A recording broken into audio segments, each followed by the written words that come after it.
Di manakah singgah sana Allah di dalam diri manusia itu? Dan siapakah yang disebut Allah?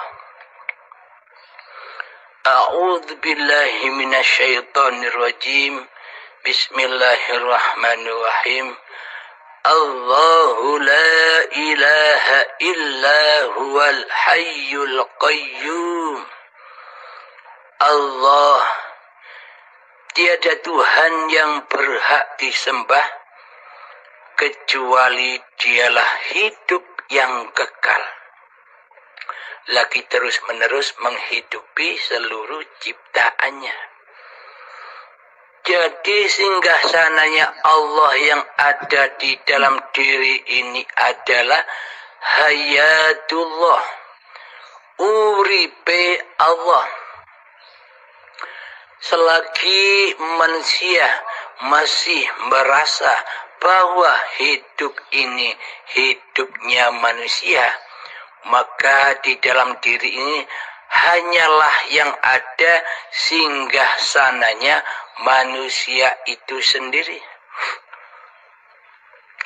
Takkan mampu manusia bisa menembus, menerobos, naik ke langit Sabtuju tanpa mengetahui siapakah zat yang bernama Allah itu. Jadi bila masih di singgasananya hati ini masih terkuasai, terjajah, dirajai oleh manusianya lah yang hidup, maka semua ibadah-ibadahnya, semua solat-solatnya akan sirna, akan fana, dimakan oleh hawa nafsunya sendiri. Yakni praktek hati di dalam ibadah dan solat masih linafsi, milikku hamba, solatku hamba, ibadahku hamba, kerjaku hamba, ilmuku hamba, semuanya masuk ke dalam kehancuran, semua masuk ke dalam kefanahan, karena amaliyah yang selama ini kita kerjakan masih menyembah yang fana, masih menyembah ciptaan atau makhluk. Yang ada di dalam hati kita kan masih makhluk. Makhluklah yang merasa menjadi Tuhan. Makhluklah yang merasa menjadi Allah di dalam singgahsananya Allah. Karena singgasana ini milik Allah, dan karena makhluknya merajalela di dalamnya, sehingga apa-apa yang terjadi di dalam diri ini masih dikuasai oleh makhluknya. Yang mana amanah Allah itu kepada makhluknya, jangan sampai menyerupai aku, kata Allah. Jangan sampai mensekutukan aku, kata Allah. Jangan sampai mensyirikan aku, kata Allah, di hatimu. Selama ini bila masih hidup ini masih teraku-akui bahwa hidup ini hidup manusianya, maka batalah semua persembahannya, maka batalah semua solat-solatnya, maka batalah semua apa af'al yang terjadi di dalamnya, karena manusianya belum bertuhankan Allah di singgah sana hatinya. Karena yang ada karena yang wujud, karena yang nyata selama ini di singgasana hati ini kan masih diri manusia kita. Masih nama manusia kita yang merasa berkuasa atas segala tindak lakunya badan. Seolah-olah kita bertuhan, seolah-olah di dalam sholat dan ibadah sudah kita niatkan kembali di ujung kalimat niat, yakni kembali ke alam lillahi ta'ala, kembali kepada Allah, rojiun kepada Allah.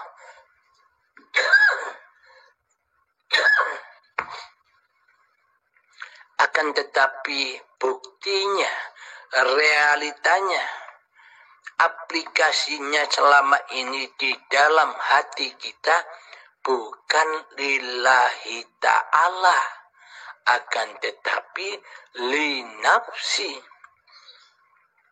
kuasaku hamba yang bertindak laku selama ini dalam kekuasaan manusianya. Apakah mungkin manusia yang masih mengingkari Tuhannya di hatinya? Bagaimana mungkin manusia yang masih mengkufuri Allah di hatinya? Bagaimana mungkin manusia yang masih mensekutukan Allah dengan dirinya di hatinya itu bisa menyembah Allah, bisa mengabdi kepada Allah, bisa sholat kepada Allah, bisa beribadah kepada Allah, sementara yang jadi Allah, sementara yang jadi Tuhan, sementara yang jadi penguasa di singgasana hati ini masih manusianya, yang jadi Allah tidak dirasa.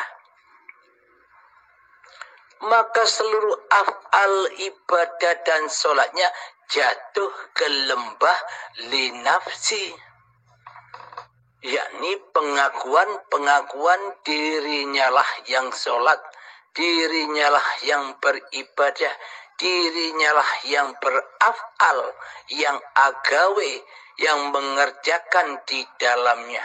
Seolah-olah manusianya lah yang berkuasa menguasai di dalam sholat dan ibadahnya.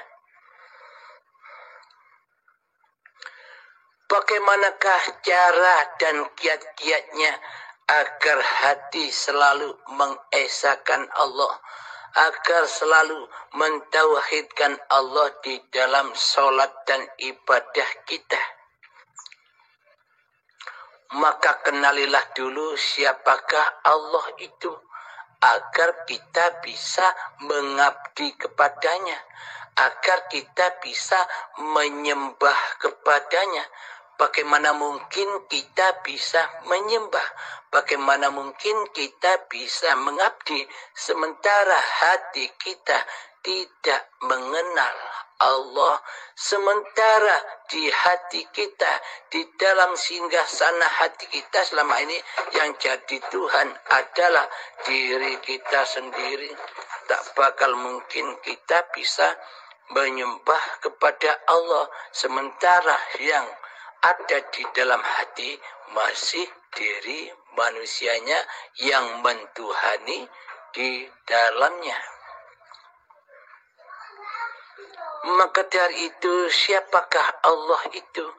Allah itu adalah hidup yang selama ini kita akui sebagai hidup manusia kita. Itulah Allah, itulah Zatullah, itulah Tuhan yang disebut-sebut sebagai Allah. Alhamdulillahirabbil alamin. Bila kita sudah menyatakan bahwa hidup ini Allah, bila kita sudah mengikrarkan bahwa yang hidup ini hanya Allah, maka kembalilah kalian, maka kembalilah kita ke alam ketiadaan, ke alam kegoiban, ke alam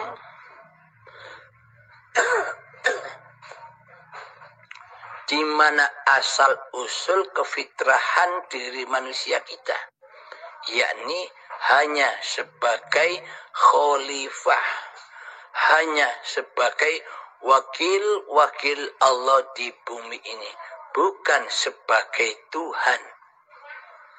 Akan tetapi praktek hati kita selama ini kan bukan sebagai wakil-wakil Allah. Akan tetapi praktek hati kita selama ini sebagai Tuhan yang mentuhani seluruh syariat-syariat yang kita kerjakan. Akhirnya kita ngaku-ngaku hidup ini hidup manusiaku, badan ini badan manusiaku, sholat ini sholatku, ibadah ini ibadahku, pekerjaan ini pekerjaanku, semuanya teraku-akui di dalamnya. Karena selama ini kita belum bertuhan.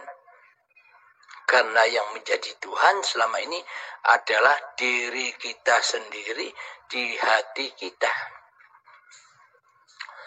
Maka ketika sudah nyata bahwa hidup ini Allah, maka ketika sholat Allahu Akbar, siapa yang memahabesarkan di dalam sholat itu? Yang memahabesarkan Allahu Akbar di dalam sholat itu adalah hidupnya Allah sendiri, hayatullah. Ketika manusia sudah tak mengaku-ngaku bahwa hidup ini milik manusianya, ketika manusia sudah tidak mengaku-akui lagi bahwa badan ini badan manusianya, yang terjadi adalah af'alullah. Allah lah yang menggerakkan seluruh ciptaan-ciptaannya. Jadi jangan gagal paham, bukan Allah nyembah Allah. Bila pengertian Anda Allah nyembah Allah, berarti kan masih ada dua. Allahnya ada dua.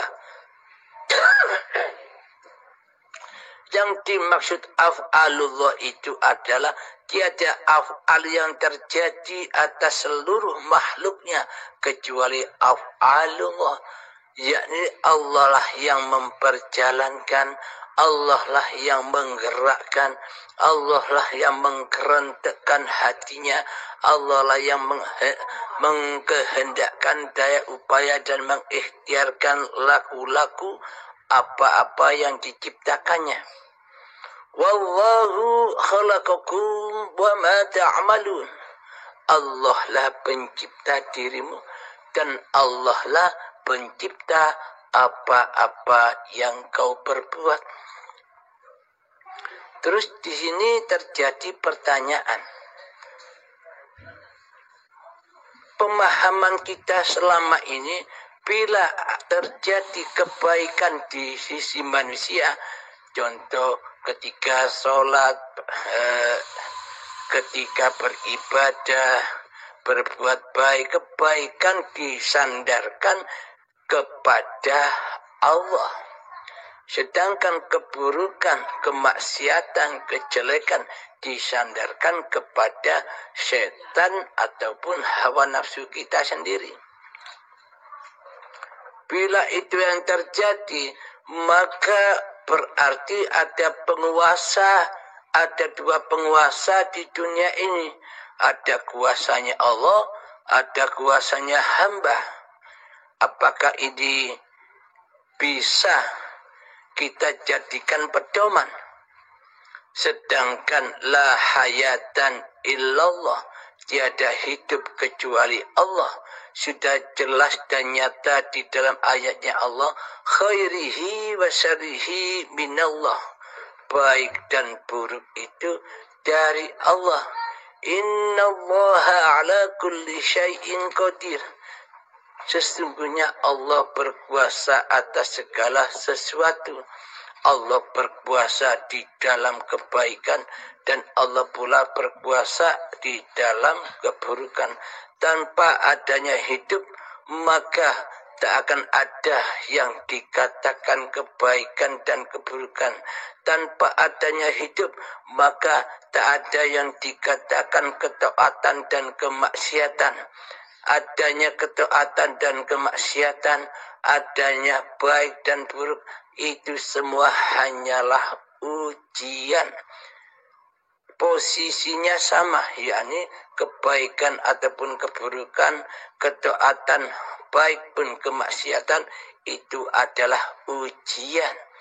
Bagaimana kita bisa mensikapi di dalam ketaatan itu bisa bertemu dengan Allah, di dalam kemaksiatan pun bisa bertemu dengan Allah sebagai penciptanya. Bila kita tidak bisa berjumpa dengan Allah yang mencipta kebaikan dan keburukan, itu sama halnya kita berbuat dosa. Ketika kita hanya menyaksikan ibadah saja, kita merasa bahwa ibadah itu milik kita. Kitalah sebagai pelakunya di dalam ibadah, yakni hati di nafsi. Nah, ini pun juga keburukan di sisi Allah. Apalagi laku di dalam kemaksiatan, tentu pasti hambanya lah yang merasa ngaku-ngaku dirinya yang mampu bermaksiat. Ini juga sama-sama berdosanya di sisi Allah, sama-sama celakalah di sisi Allah. Namun bagi manusia yang sudah bertuhan kan Allah, maka di dalam ketaatan pun hamba tidak mengaku-ngakui sebagai pelaku di dalamnya, dan di dalam kemaksiatan pun, kemaksiatan secara lahir pun dipandang manusia, hamba sudah tidak mengaku-ngakui bahwa kemaksiatan itu hambalah yang menguasainya. Maka ya muqallibal qulub, wahai zat yang membolak-balikkan hati, wahai zat yang membolak-balikkan hati dari maksiat kepada ketaatan, dari kebaikan menjadi keburukan, dan dari buruk menjadi kebaikan. Ya muqallibal qulub, wahai zat yang menguasai apapun yang dikerjakan oleh manusia, sabit qalbi ala dinik, tetapkanlah kami selalu menyaksikanmu. Ya Allah, engkaulah yang membolak-balikkan hati.